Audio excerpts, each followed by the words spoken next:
السلام علیکم، آپ دیکھ رہے ہیں دی لاسٹ اسٹار، میں ہوں حمزہ تارڑ، میرے ساتھ موجود ہیں رانا محمد عظیم صاحب اور اسلام آباد اسٹوڈیو سے ہمارے ساتھ موجود ہیں ثاقب بشیر صاحب۔ ناظرین، ڈونلڈ ٹرمپ نے انٹرویو دیا ہے نیو یارک پوسٹ کو اور وہ کہتے ہیں کہ آئندہ 2 روز میں پاکستان میں ایران سے مذاکرات ہو سکتے ہیں، اور ساتھ ہی وہ یہ کہہ رہے ہیں کہ پاکستان جانے کے امکانات زیادہ ہیں، اور وہ امکانات زیادہ اس لیے ہیں کیونکہ فیلڈ مارشل جو ہیں پاکستان کے وہ لاجواب آدمی ہیں اور وہ فینٹاسٹک کام کر رہے ہیں، اس لیے زیادہ امکان ہے کہ ہم پاکستان ہی جائیں گے۔ اور پھر انہوں نے جو ادھر صحافی ہیں ان کو بھی کہا کہ جی کہ آپ نظر رکھیں پاکستان پہ، 2 روز میں کچھ بھی ہو سکتا ہے اور ہم پاکستان جانے کے لیے تیار ہیں، ہمارا وفد پاکستان جائے گا۔ یہ بہت بڑی سٹیٹمنٹ ہے، اور جب پہلا دور پاکستان میں ہوا تھا اب وہ دوسرے دور کی بات ڈونلڈ ٹرمپ خود کر رہے ہیں، تو یہ بڑی ایک اہم ڈیولپمنٹ ہے۔ ہم پہلے دور کے بعد بھی یہی بات کر رہے تھے کہ جو مذاکرات کا ہو جانا، ان دونوں کا آمنے سامنے بیٹھ جانا، یہ بہت بڑی بات ہے۔ اگر بریک تھرو نہیں ہوا تھا تو بریک ڈاؤن بھی نہیں ہوا تھا، اور اس کی مثال یہ ہے کہ ڈونلڈ ٹرمپ خود یہ بات کر رہے ہیں، تو یہ کتنی اہمیت ہے۔ اور دوسرا، جے ڈی وینس بھی یہی بات کر رہے تھے، ان کا بیان بھی سامنے آیا تھا کہ اب بال ایران کے کورٹ میں ہے اور ایران کے ساتھ کسی بھی وقت معاہدہ ہو سکتا ہے۔ جے ڈی وینس نے بھی اس طرح کا بیان دیا تھا۔ لیکن ساتھ ہی اسرائیل کے حوالے سے خبر یہ ہے کہ اٹلی نے اسرائیل کے ساتھ دفاعی تعاون کا جو معاہدہ ہے اس کو ختم کرنے کا اعلان کر دیا ہے، اور یہ امپورٹنٹ چیز اس لیے بھی ہے کہ ایک جانب امریکہ کو مشکلات کا سامنا ہے، اس آسٹریلیا ہو، ہم یو کے کو دیکھیں، ہم یورپ کو دیکھیں، نیٹو کو دیکھیں، جس حوالے سے بھی دیکھیں، جہاں پر ڈونلڈ ٹرمپ نظر کرتے ہیں وہاں پر ہی ان کو انکار کا سامنا کرنا پڑتا ہے، اور اب اسرائیل کی بھی صورتحال کچھ ایسی ہے۔ اس حوالے سے بھی ہم بات کریں گے۔ دوسرا، لوڈ شیڈنگ کا مسئلہ پھر سر اٹھا ہے۔ پاور ڈویژن نے پیک آورز میں روزانہ 2.25 گھنٹے کی لوڈ شیڈنگ کا جو ہے وہ باضابطہ طور پر اعلان کر دیا ہے۔ شام 5 بجے سے رات 1 بجے تک آ جا رہا ہے 2.25 گھنٹے۔ اس کے علاوہ بھی تقریباً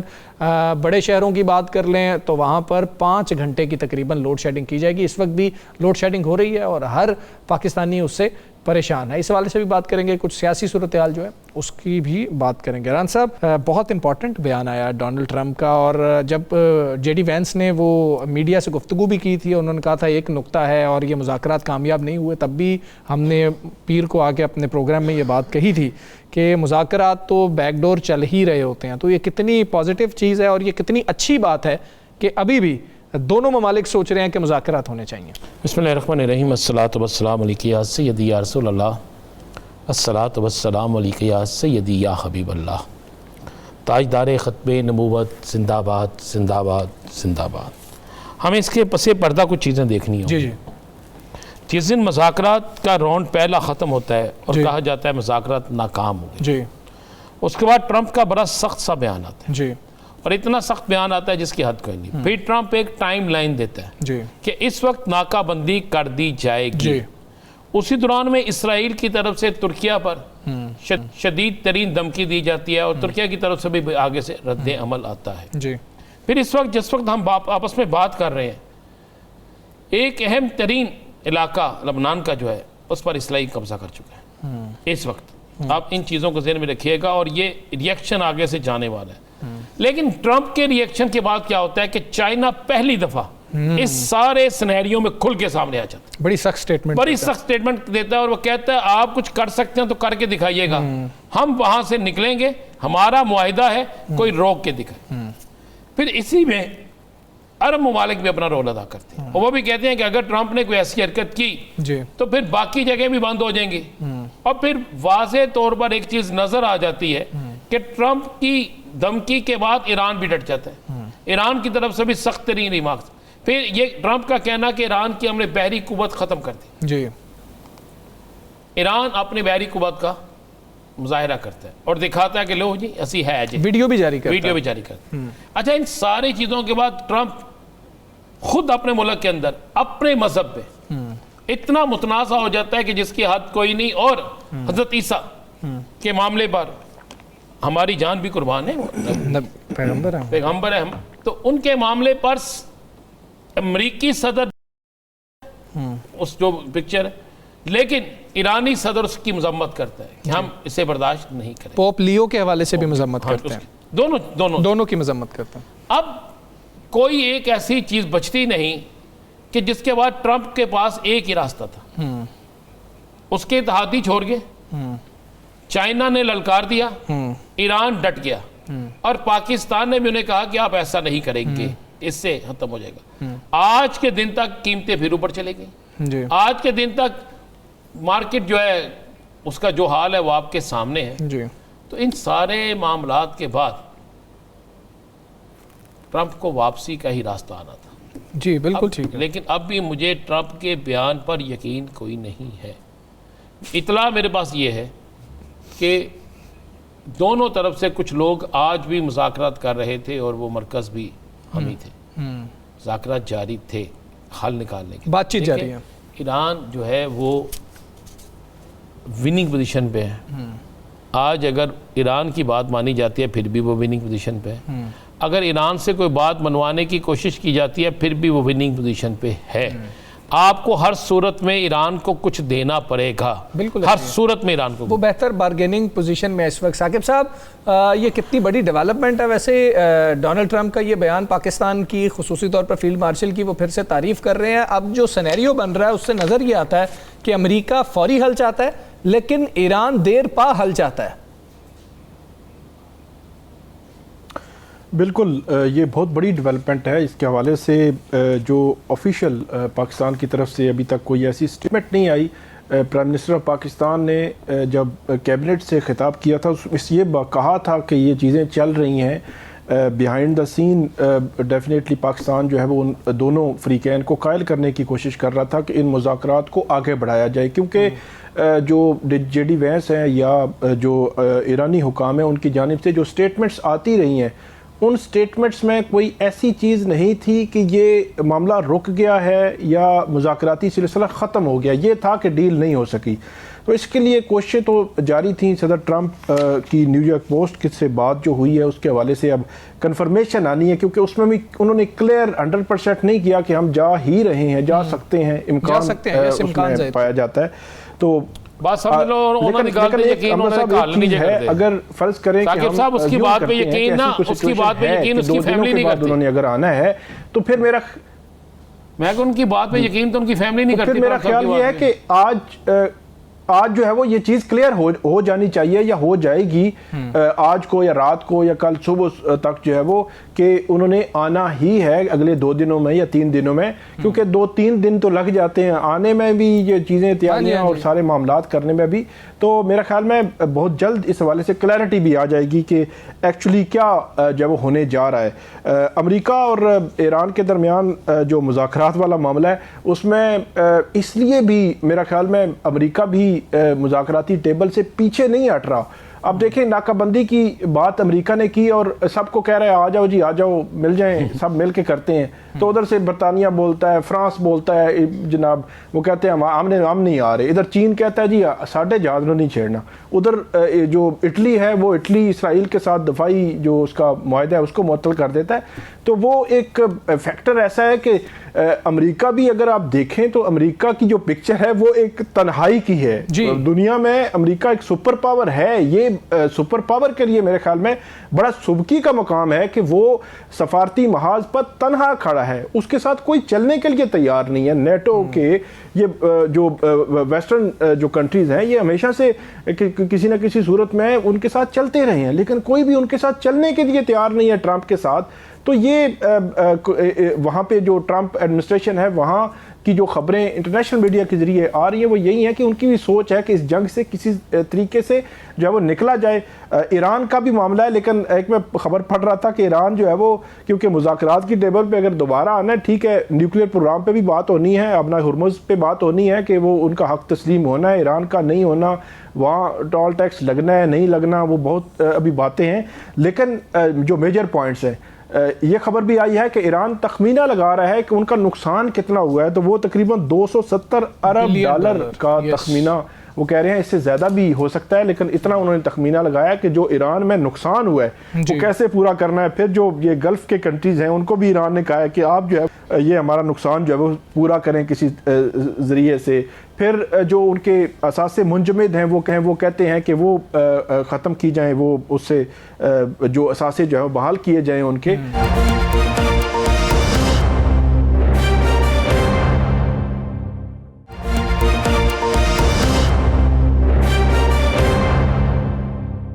صاحب ایک اور خبر بھی آ رہی تھی امریکہ اور اسرائیل کے اختلافات کے حوالے سے کہ اختلافات بہت زیادہ جو ہیں ہو گئے ہیں اور کمیونیکیشن میں بھی اس وقت جو ہے چیزیں تعطل کا شکار ہیں، اور اسرائیل بہرحال یہی چاہتا ہے کہ جی، اور دیکھیں موساد کے چیف کی جانب سے بھی یہ بات کی گئی ہے کہ جب تک ہم رجیم چینج نہیں کر لیں گے، وہ رجیم چینج جو ڈونلڈ ٹرمپ کہتے ہیں کہ ہم کر چکے ہیں، موساد کے چیف کہتے ہیں جب تک ہم رجیم چینج نہیں کر لیں گے جو ہمارا حقیقی مقصد تھا، ہم حملے جاری رکھیں گے۔ وہ بیان بھی یہ دے رہے ہیں اور امریکہ نے ان کو روکا ہوا ہے کہ جی کہ بس شٹ اپ کال دی ہوئی ہے کہ اب آپ نے نہیں کرنا، ہم پھنس گئے ہیں آپ کی بات مان کے، 4 دن میں ہم نے نکلنا تھا، 40 دن سے اوپر ہو گیا، ہم پھنسے ہوئے ہیں۔ دیکھیں 2 دن پہلے کا ایک بیان ہے کہ ٹرمپ میرا چھوٹا بھائی ہے اور میں ٹرمپ کا بڑا بھائی ہوں، یہ سوری نیتن یاہو میرا چھوٹا بھائی ہے اور میں اس کا بڑا بھائی، یہ ٹرمپ کا بیان۔ جی جی، اب یہ بات تو بالکل غلط ہے، یہ افواہ ہو سکتی ہے کہ جناب امریکہ اور اسرائیل کی آپس کے اختلافات ہیں۔ میں نے پھر کہا تھا کہ آپ غور کیجئے کہ جو اس کے ارد گرد لوگ ہیں ٹرمپ کے، جی اکثریتی جو لوگ ہیں جی، وہ سب کے سب جو ہیں وہ نیتن یاہو کے ہیں، دماد صاحب خود، دماد صاحب لے کے باقی چیزیں نہیں، یہ تو ممکن ہی نہیں ہے۔ دوسرا، امریکہ کو ہر صورت میں اس خطے کے اندر اپنا ایک بدماش چاہیے، وہ بدماش بھارت تو ہو نہیں سکتا، بھارت تو پٹ گیا، اس بدماشی کے لیے اس کے پاس ایک ہی شخص ہے جس کی سب سے زیادہ انویسٹمنٹ دنیا میں ہے، وہ ہے اسرائیل۔ جی، اگر ہمیں جو چیز ماننی چاہیے وہ، یہ خبر بالکل غلط ہے۔ میں آج بھی آپ دیکھ لیجئے گا 1 سے 2 دن میں یا 3 دن میں آپ کو یہ چیزیں نظر آ جائیں گی کہ ایسا نہیں ہے۔ اگلی بات ہم کرتے ہیں کہ آپ نے سوال کیا اس کا موساد چیف کا، موساد، یہ بات فائنل ہے کہ وہ سب چینج تو ہونا ہے۔ دیکھیں اپریل کا یہ جو مہینہ ہے، اس مہینے میں بہت سی چیزیں ہونی تھی، یہ جو اچانک سے کبھی وہ ترکیہ پہ برسنا شروع کر دیتا ہے، ہاں جی، اچانک سے کبھی لبنان پہ شروع ہو جاتا ہے، اچانک سے کبھی کسی اور طرف کر دیتا ہے، وہ سارا کچھ کر اس لیے رہا ہے کہ وہ مجبوری بن جائے اپنی حکومت کی اور وہاں کہہ سکے کہ موجودہ حالات میں ابھی تبدیلی نہیں ہونی، تبدیلی اس کی ہونی ہے۔ اسرائیل کے اندر مظاہرے اس کے لیے ہو رہے ہیں، اس کے خلاف ہو رہے ہیں نا، جی، اسی طرح اس کے خلاف جو مظاہرے ہو رہے ہیں وہ امریکہ میں بھی ہو رہے ہیں۔ یہی ساری پوزیشن جو ہے آپ یہ کہہ سکتے ہیں کہ 2 چیزیں بڑی اکٹھی ہو رہی ہیں، کیا جی، ٹرمپ اور نیتن یاہو دونوں کے خلاف، انہی کے ممالک میں انہی کے لوگ جو ہے وہ بے انتہا ہو گئے۔ دیکھیں ٹرمپ کے پاس بھی اکثریت کم ہے، یہ جو مڈ ٹرم الیکشن ہونے ہیں، اس مڈ ٹرم الیکشن کی جو رپورٹ امریکہ دے رہا ہے، جو امریکی جریدے رپورٹ دے رہے ہیں، ان کے مطابق ٹرمپ صاحب تو فارغ ہیں، امپیچمنٹ کی رپورٹس ہیں، یس، ٹھیک ہے۔ اسی طرح اسرائیل کے اندر تو صرف 2 نشستیں ہیں اس کے پاس، اونلی 2، 1% پہ کھڑے ہوئے، 1% پہ کھڑے، یہ اس میں بھی فارغ ہو جائیں گے۔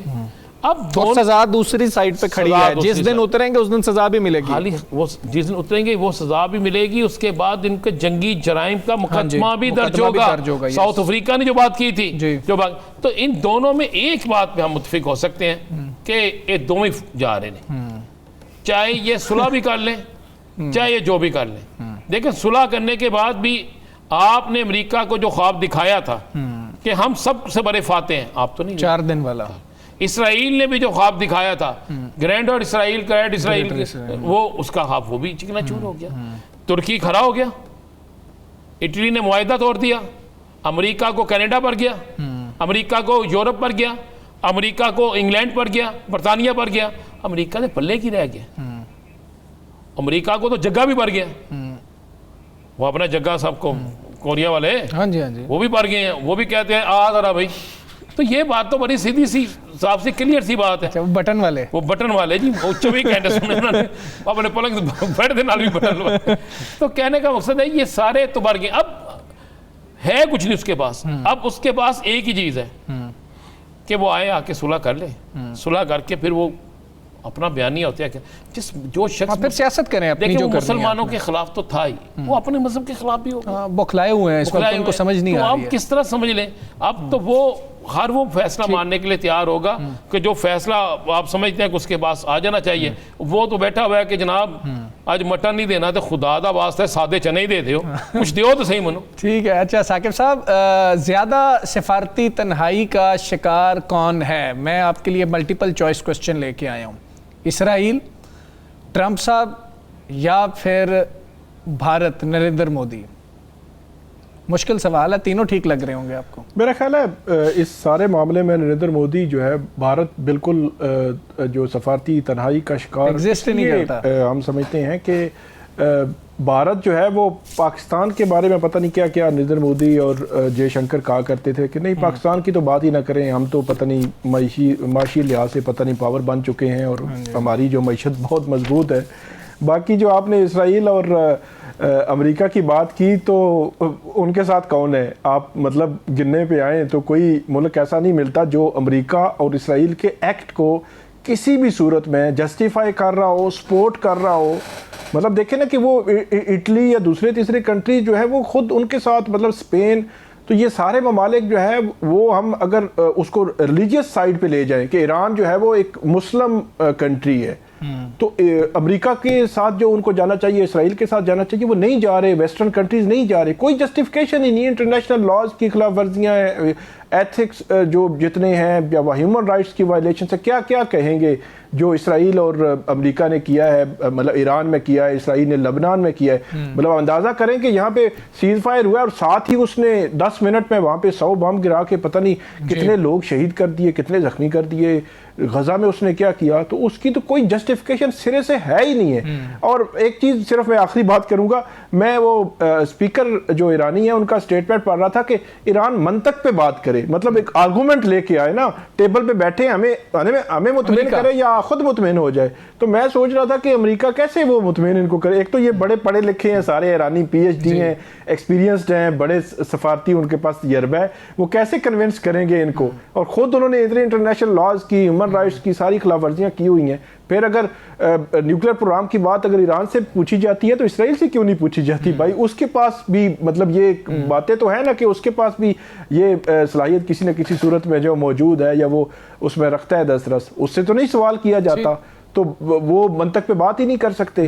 بالکل ایسا ہی ہے. اور لبنان کی جو بات ہو رہی ہے, برطانیہ کے جو وزیر اعظم ہیں انہوں نے, کیئر سٹارمر نے بھی بہت کلیئرلی کہہ دیا ہے کہ جنگ بندی کا جو معاہدہ تھا اس حوالے سے یہ جو ایک چیز طے پائی تھی لبنان والی, تو سیز فائر لبنان میں بھی ہونا چاہیے. یعنی کہ دنیا اب لبنان کے حوالے سے بھی آواز اٹھا رہی ہے. ہم بات کریں گے, ہمارے ساتھ موجود ہیں پاکستان تحریک انصاف کے رہنما, آپ سینیٹر ہیں, ڈاکٹر ہمایوں محمد صاحب. ڈاکٹر صاحب السلام علیکم, بہت شکریہ آپ کا. ڈاکٹر صاحب پہلے چلے تھوڑی سی عوامی بات کر لیتے ہیں اس حوالے سے کہ اب تو لوڈ شیڈنگ کا مسئلہ بھی ہے, مہنگائی کا مسئلہ بھی تھا, اور آپ لوگ سر اسلام آباد تو نہیں آئے چونکہ حالات ایسے تھے اور پھر خطے کی کچھ صورتحال ایسی ہے, لیکن آپ کے پی میں جلسہ کرنے جا رہے ہیں. سر جلسے سے آپ کو لگتا ہے کہ اب یہ مسائل حل ہوں گے یا پھر اب تحریک کے علاوہ معاملہ حل نہیں ہونے والا؟ بسم اللہ الرحمن الرحیم, ایاک نعبد و ایاک نستعین. دیکھیں سب سے پہلے تو جو سلمان صفدر صاحب نے کہا ہے, اور اس کو میں بہت دفعہ کہہ چکا ہوں, یہ ایک ڈیلیبریٹ کرمنل نیگلیجنس تھا جو گورنمنٹ کے بیہاف پہ گورنمنٹ کی جو پنجاب گورنمنٹ کی جو جیل انتظامیہ ہے انہوں نے جان بوجھ کے کیا ہے. ان لوگوں نے جان بوجھ کے عمران خان کی باتوں کو نظر انداز کیا ہے, جس کی وجہ سے بقول عمران خان کے ان کی بینائی ایک وقت میں بالکل ختم ہو گئی تھی, جس کی بیسس پہ جب ڈاکٹر عارف کو بلایا گیا تھا جیل میں, تو جب انہوں نے دیکھا تو انہوں نے فوراً کہا کہ ان کو ایمرجنسی طور پہ پیمز میں شفٹ کیا جائے, اور پیمز میں پھر انہوں نے انجیکشن دیا جس سے ان کی بینائی 15% واپس آ گئی تھی, جو 85% کی جو بات کرتے ہیں نا کہ نہیں ہے, جو بالکل شروع میں کہا تھا, جس پہ ان لوگوں نے کہا تھا کہ جی یہ تو پتہ نہیں کوئی جھوٹ ہے اور سچ ہے اور کیا ہے, جس کا 36/36 کی انہوں نے آئی سائٹ کے بتایا تھا. پھر اس کے بعد انہوں نے اینک لگا کے انہوں نے کہا جی یہ ٹھیک ہو گئی ہے. اور عمران, میں ان کو پہلے ہی کہا تھا, یہ لوگ جب میں بولتے تھے جھوٹ بولتے تھے, میں کہتا تھا کہ یار تم ایک کام کرو نا, ایک آنکھ پہ تم لوگ ذرا وہ اینک پہن لو جو تمہیں 6/9 دکھاتی ہو, اور دوسری آنکھ پہ وہ پہن لو جو 6/6 ہو. اگر آپ کو کچھ نظر آ جائے تو جو مرضی کہہ دو. یہ لوگ جھوٹ بولتے تھے, عوام کے سامنے جھوٹ بولتے تھے, یہ لوگ جھوٹ کی پیداوار ہیں, یہ لوگ بے ایمانی کی پیداوار ہیں, یہ لوگ کیا کہہ سکتے ہیں جو مینڈیٹ چوروں کی پیداوار ہیں. ان لوگوں نے عوام سے سوائے جھوٹ کے اور کچھ نہیں بولنا ہے. اگر ہم نے کسی چیز کی شیڈنگ کرنی ہے, ہمیں ان لوگوں کو شیڈ کرنا پڑے گا. جب تک ہم ان سے جان نہیں چھڑائیں گے, پاکستان سے ان لوگوں کو ہٹائیں گے نہیں, یہ ملک کبھی ترقی نہیں کرے گا. 1985 سے لے کے جب سے یہ لوگ آئے ہیں پاکستان جو کہ چائنا سے بہتر تھا، انڈیا سے بہتر تھا، ملیشیا سے بہتر تھا، سنگاپور سے بہتر تھا، ابھی افغانستان سے بدتر ہو گیا ہے، صومالیہ کے لیول پہ چلا گیا ہے۔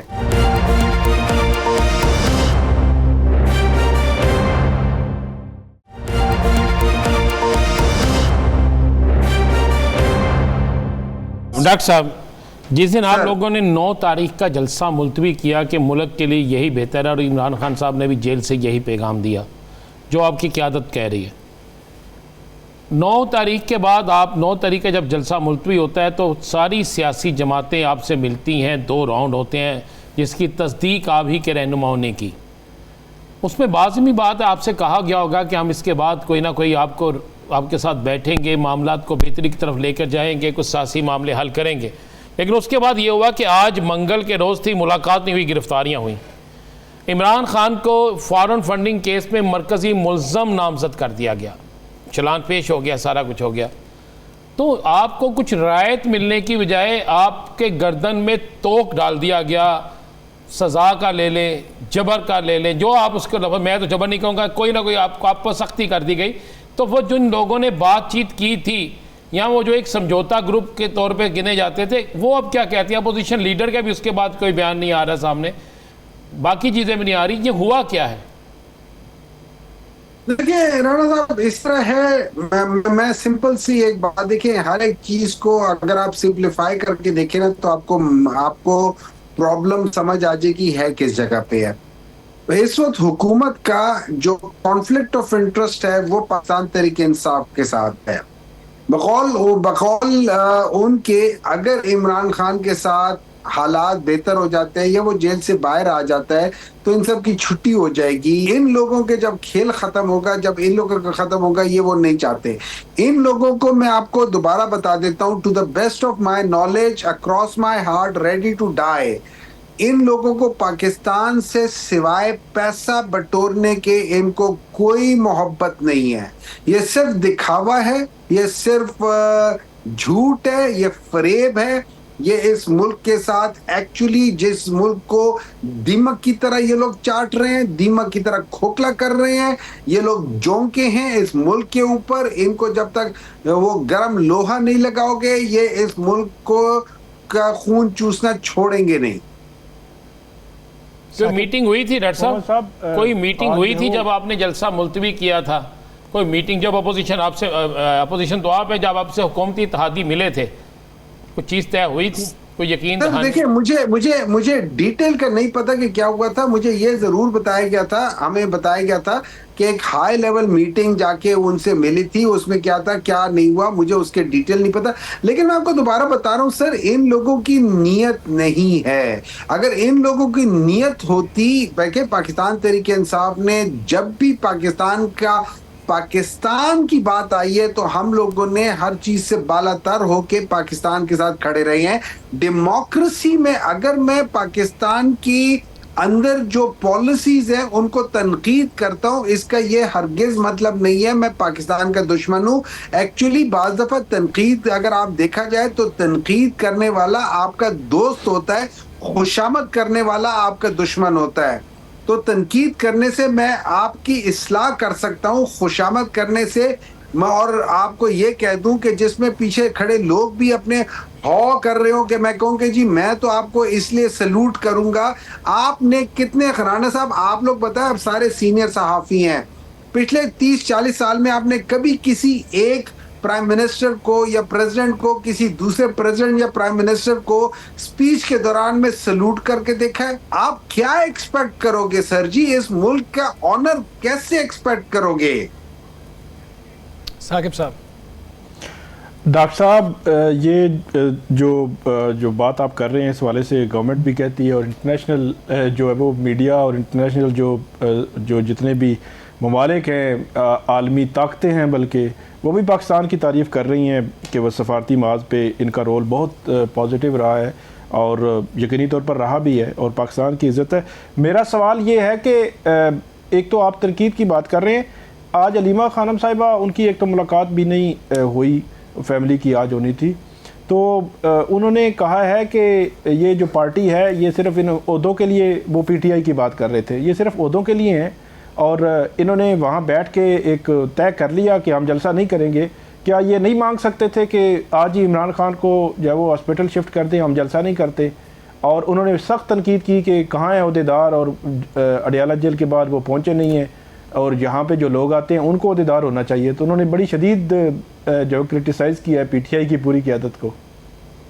اس پہ کیا کہیں گے؟ دیکھیں آپ کے جو پہلا آپ کا حصہ ہے نا, میں دو چیزیں ہیں اس کو اگر آپ تھوڑا سا اس کے اندر بعض دفعہ آپ کو تھوڑا سا سیگریگیٹ کرنا کرتا ہے بعض چیزوں کو.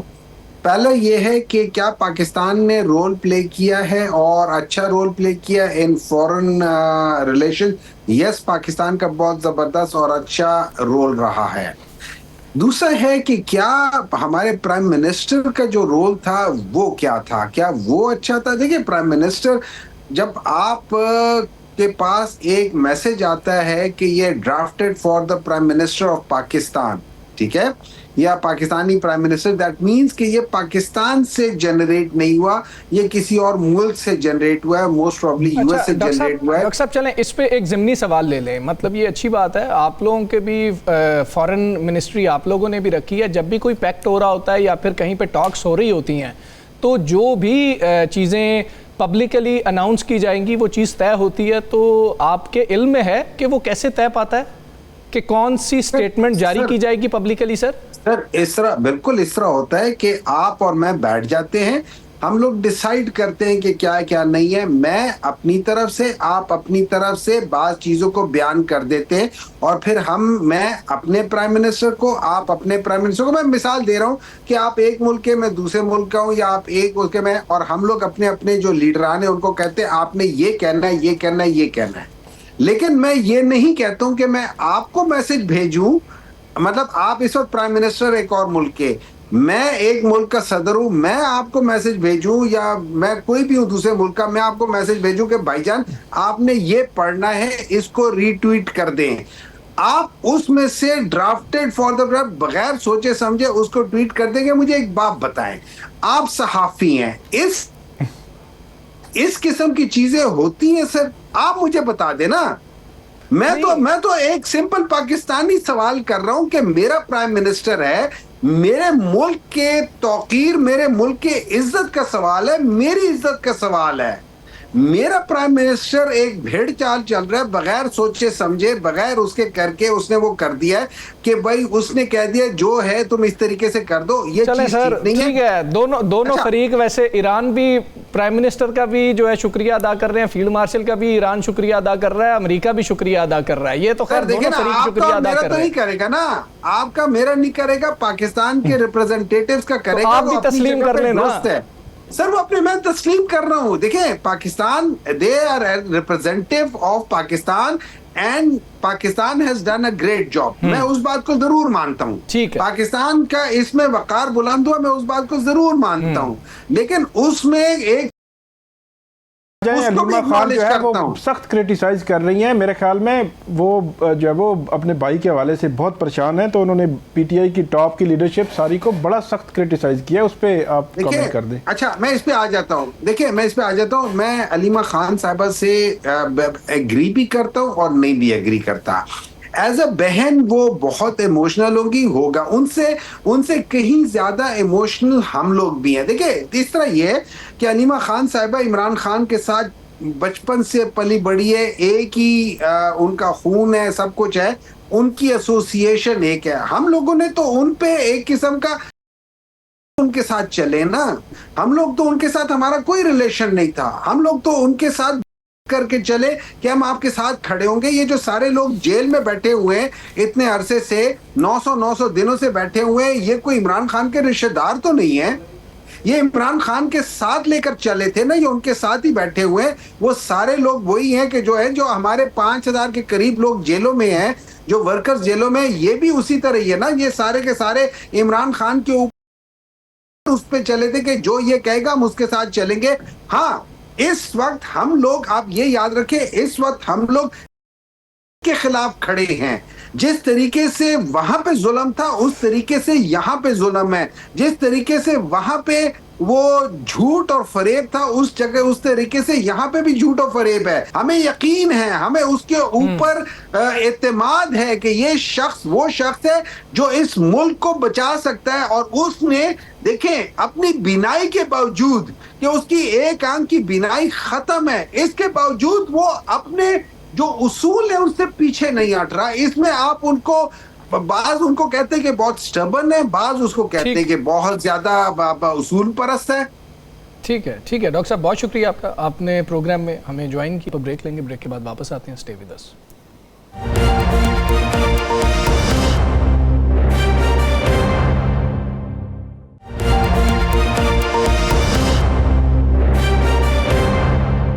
ہمیں اسلام آباد اسٹوڈیو میں جوائن کیا ہے جمعیت علماء اسلام کے مرکزی رہنما ہیں عبداللہ صاحب. السلام علیکم سر, بہت شکریہ آپ کا. سر آپ لوگ بھی حکومتی پالیسیز کے خلاف احتجاج کرنے جا رہے ہیں سر, لیکن آئے روز نیا مسئلہ کھڑا ہو جاتا ہے. مہنگائی پہ ہم بات کر رہے تھے تو یہ لوڈ شیڈنگ کا جو ہے مسئلہ کھڑا ہو گیا, اور یہ تمام جو پاکستانی ہیں ان کے لیے پریشانی کا باعث بنا ہے. سر کس طرح حکومتی کارکردگی کو دیکھ رہے ہیں, اور اپوزیشن کس طرح عوام کی آواز بن سکتی ہے سر؟ بسم اللہ الرحمن الرحیم. بہت شکریہ.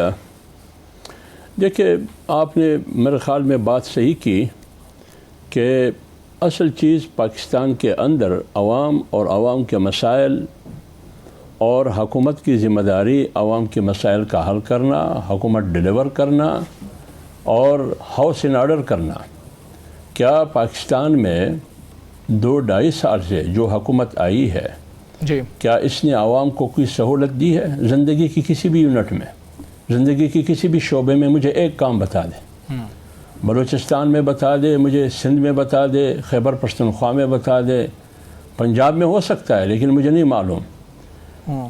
جب یہ صورتحال ہو, باہر ایران اور امریکہ کے درمیان مذاکرات بالکل قابل تحسین بھی ہے اور قابل تعریف بھی ہے, پاکستان کا رول, پاکستان کا کردار, لیکن اس سے تو پاکستان کی 25 کروڑ عوام کی مہنگائی تو ختم نہیں ہوگی, غربت تو ختم نہیں ہوا, بجلی لوڈ شیڈنگ تو ختم نہیں ہوگی, گیس لوڈ شیڈنگ تو ختم نہیں ہوگی. ابھی میں جہاں سے آیا ہوں آپ کے شو میں, ایک دوست کے ساتھ میں بیٹھا تھا, ان کا اپنا کاروبار ہے, اپنا بزنس ہے. انہوں نے مجھے کہا کہ ہمارا یہ ہوٹل ہے, یہ لوڈ شیڈنگ سے پہلے جو ابھی کہا جاتا ہے کہ 8 بجے کے بعد آپ نے بجلی استعمال نہیں کرنا ہے. ایک تو یہ, دوسری یہ کہ ہر گھنٹے 2 گھنٹے کے بعد 1 گھنٹہ بجلی نہیں ہے, لوڈ شیڈنگ بھی ہے. انہوں نے کہا کہ اس سے پہلے ہمارا دن کو 2-2.5-3 لاکھ تک ہماری کمائی ہوتی تھی, لیکن اب ہم 50,000 پہ آ کے کھڑے ہوئے ہیں. ہمارے گاہک رات 10 بجے کے بعد آتے تھے رات 2 بجے تک, لیکن اب ہم پر حکومت نے یہ رزق اور نفقے اور معیشت کا دروازہ بھی بند کیا. اب ہم جائیں اور کہاں جائیں؟ تو ایک طرف آپ لوڈ شیڈنگ ختم کرنا چاہتے ہیں, دوسری طرف عوام کی منہ سے آپ نوالا چھیننا چاہتے ہیں, کاروباری یونٹ سے بھی, اس شعبے سے بھی, مزدور کے شعبے سے بھی, ہر شعبے سے. لیکن جہاں تک حکومت ہے, وزراء ہے, آپ خود جا کے دیکھیے ان کے گھروں میں لوڈ شیڈنگ ہے نہیں ہے, نہ گیس کی لوڈ شیڈنگ ہے, نہ بجلی کی لوڈ شیڈنگ ہے. تو اس لیے میں کہہ رہا ہوں کہ سب سے بنیادی چیز یہ ہے کہ آپ عوام کو امن دیں, آپ عوام کو سیکورٹی دیں, آپ عوام کو روزگار کی سہولت دیں, آپ ان کو روزگار دیں, ان کی غربت کے خاتمے پر کام کریں. اصل جنگ تو آپ نے غربت کے ساتھ کرنی ہے, لیکن آپ کی حکومت میں تو دن بدن غربت میں اضافہ ہو رہا ہے, دن بدن لوگوں کے منہ سے نوالا چھیننے کی کوشش کی جا رہی ہے. آپ ریشو دیکھیے کتنی مہنگائی ہے یہاں پاکستان میں, غربت کتنی ہے, بے روزگاری کتنی ہے, تو کہاں ہے بہتری؟ باہر سے کتنے لوگ سرمایہ کاری کے لیے انہوں نے یہاں پیسہ انویسٹ کیا, مجھے نہیں ہے, تو پھر بہتری کہاں سے آئے گی؟ آپ صاحب آپ بڑی درست بات کر رہے ہیں. اپوزیشن کہاں پہ کھڑی ہے اس میں؟ اپوزیشن کب آئے گی اس چیز کو ختم کرنے کے لیے اسمبلی میں یا اسمبلی کے باہر اپنا کردار کب ادا کرے گی؟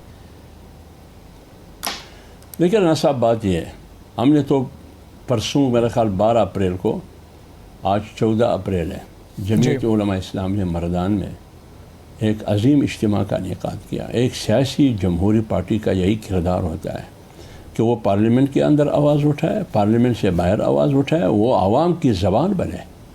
عوام کی آواز بنے, عوام کی امنگوں کے مطابق وہ ترجمانی کرے.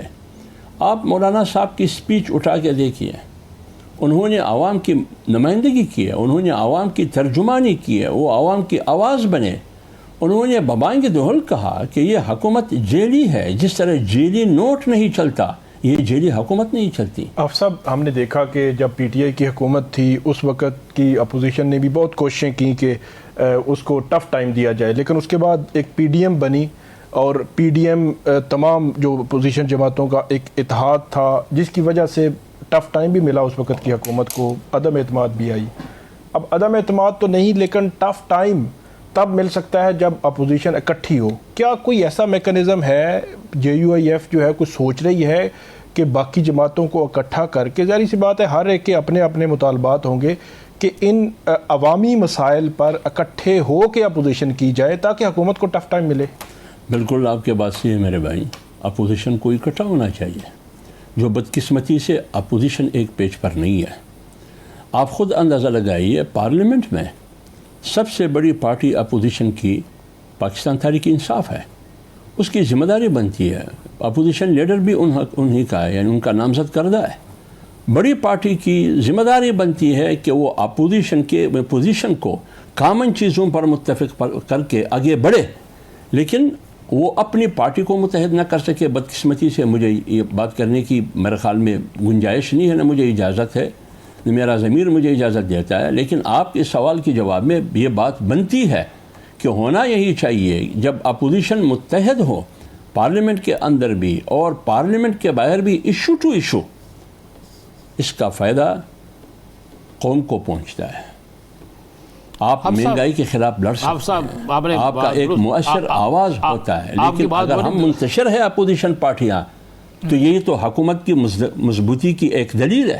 پھر تو حکومت مضبوط ہو جائے گی, اور حکومت تو خوش ہے جتنا بھی اپوزیشن جماعتوں میں انتشار ہو, حکومت کی وارے نیارے اسی میں ہے. اچھا اب صاحب, ایک طرف آپ کہہ رہی ہیں جعلی حکومت ہے, مولانا صاحب نے تقریر میں کہا کہ زرداری صاحب جھک سکتے ہیں, شہباز صاحب جھک سکتے ہیں, نواز صاحب جھک سکتے ہیں, میں نہیں جھک سکتا. لیکن کوئی بھی معاملہ ہوتا ہے, یہ سی جعلی حکومت کے لوگ آپ کے پاس آتے ہیں اور آپ ان کی بات سنتے ہیں. جب وہ ہے ہی جعلی بقول آپ کے, تو پھر جعلیوں کے ساتھ کیوں بیٹھنا؟ نمبر ایک. نمبر دو, ایک پی ڈی ایم تھی, جس پی ڈی ایم میں ہلکی سی مہنگائی ہوئی تھی تو سکھر سے کراچی سے جلوس روانہ ہوا تھا اور پہنچ گیا تھا. اب کوئی آپ کے ساتھ ہے یا نہیں ہے؟ آپ کی ایک بڑی پارٹی ہے, کیا یہ پارٹی آپ سمجھتے ہیں کہ مردان تک ہی جلسہ بہتر ہے, یا اس کو بھی ایک ابھی آپ کو پلان بنا رہے ہیں کہ کسی بڑے جلوس کی شکل میں نکلنے کا؟ دیکھیں رانا صاحب, بات یہ ہے کہ زرداری مولانا صاحب کے پاس آتا ہے, یا پیپلز پارٹی کی قیادت بلاول صاحب کی صورت میں وہ آتا ہے, یا پی ایم ایل این کی قیادت شہباز شریف آتے ہیں, یا کوئی اور وزراء وفاقی کابینہ کے وہ آتے ہیں, مولانا صاحب کے ساتھ بیٹھتے ہیں. میرے خیال میں سیاست میں, جمہوریت میں, ایک انسانی معاشرے میں یہ اٹھنا بیٹھنا, ایک دوسرے کے پاس آنا جانا, یہ اچھی روایت ہے اختلاف کے باوجود. لیکن یہ آپ کہہ سکتے ہیں کہ جمعیت علماء اسلام نے اس حکومتی پارٹیوں کی وزراء کے آنے سے, وزیر اعظم کے آنے سے, مولانا صاحب نے اصل موقع پہ جو آئین ہے, آئین کی بحالی, پارلیمنٹ کی سپریمیسی ہے, مہنگائی ہے, غربت ہے, اصول ہے, جمہوریت ہے, اس پر مولانا صاحب نے کوئی کمپرومائز نہیں کیا ہے. نہ ان کے آنے سے مولانا صاحب کی موقف میں تبدیل ہوا ہے, ان کے آنے جانے سے مولانا صاحب کی موقف میں کوئی تبدیلی نہیں آئی ہے. آج بھی وہی موقف ہے. جب 8 فروری کا الیکشن ہوا اس وقت بھی مولانا کا جو موقف تھا آج بھی وہی موقف ہے. یہی ہم کر سکتے ہیں. اٹھنے بیٹھنے میں تو میرے خیال میں اگر ہم دروازے بند کر دے کے نہیں آنا ہے. آپ کی جیلی حکومت ہے, یہی میری بات کی تائید ہے کہ جیلی حکومت ہے اور میرے پاس آتے بھی ہیں, پھر بھی ان کی بات میں نہیں مانتا. میں اپنے موقع پر قائم ہوں. جہاں تک آپ نے مہنگائی کی بات کی, مہنگائی کے خلاف تو پرسوں ہم نے پشاور میں جلسہ کیا, ابھی مئی میں کراچی میں جلسہ ہے, پھر بلوچستان میں جلسہ ہے, پھر پنجاب میں. اس کے بعد پارٹی آہستہ آہستہ موو کرے گی. آپ دیکھیں گے کہ آگے پارٹی کیا فیصلے کریں گے. یہی جمہوری پارٹی پھر تنہا جمعیت علماء اسلام کوئی اور پارٹی نہیں ہے, یہ کر رہی ہے. گراؤنڈ پر اور کوئی بھی نہیں ہے. اگر اپوزیشن ہے تو پارلیمنٹ میں بھی یہی پارٹی ہے, اور پارلیمنٹ سے باہر یہ بھی یہی پارٹی ہے. نہیں بالکل ٹھیک ہے صاحب، جیسے آپ نے بھی کہا کہ تمام جماعتوں کو اکٹھا ہونا چاہیے ہے، لیکن ٹرسٹ ڈیفیسٹ پہلے روز سے موجود ہے، خاص طور پہ جے یو آئی کا پی ٹی آئی کے ساتھ. پی ٹی آئی بھی اسی طرح کی رائے رکھتی ہے کہ ٹرسٹ اس طرح سے ایک دوسرے پر نہیں کرتے ہیں. سر پی ڈی ایم کے معاملے پہ مولانا صاحب سربراہی لے بیٹھے اور اس کے بعد انہوں نے دیکھا کہ ان کے ساتھ کوئی بہتر رویہ نہیں رہا دونوں جماعتوں کا، نہ ہی پیپلز پارٹی کا جو چلے پی ڈی ایم کا حصہ تو نہیں تھی لیکن آپ لوگوں کے ساتھ تھی اس وقت. اب مولانا صاحب یہ بھی سوچتے ہیں کہ اگر میں اسی طرح کسی اتحاد کا حصہ بنتا ہوں پھر استعمال نہ ہو جاؤں جیسے نون لیگ نے استعمال کیا؟ بالکل یہ بات سوچتے ہیں، استعمال کی بات نہیں، لیکن بات یہ ہے کہ ہم سب جمہوریت کے لیے کوشش کر رہے تھے. پی ڈی ایم میں 10 جماعتیں تھیں، تقریباً 3-4 مہینے کے بعد پھر پیپلز پارٹی اور این پی ڈی ایم سے نکلی، پھر 8 جماعتیں رہ گئی. سب سے بڑی جماعت اس میں پی ایم ایل این کی تھی اور پھر جمعیت علماء اسلام تھی، جو دیگر پارٹیاں تھیں. ہم نے جدوجہد کی، ہم نے محنت کی. اس جدوجہد کے نتیجے میں، اس محنت کے نتیجے میں کیا ہوا وہ ساری سیناریو آپ کے سامنے ہے. میں یہ کہہ سکتا ہوں، آپ بھی مانتے ہیں اور پوری قوم مانتی ہے کہ پی ڈی ایم جمعیت علماء اسلام نے چلائی، پی ڈی ایم مولانا فضل الرحمان صاحب نے چلائی. پی ڈی ایم کے جتنے بھی جلسے ہوئے 99% جلسے جمعیت علماء اسلام نے کیے، خواہ مہنگائی مارچ ہو یا اس سے پہلے 19 کون سا مارچ تھا، ملین مارچ ہو جہاں اسلام آباد میں ہم نے کیا وہ مارچ ہو. بہت شکریہ حافظ حمداللہ صاحب، آپ نے ہمیں جوائن کیا. پروگرام کا وقت ختم ہوا. مجھے رانا عظیم صاحب کو، ثاقب بشیر صاحب کو اجازت دیجیے. اللہ حافظ.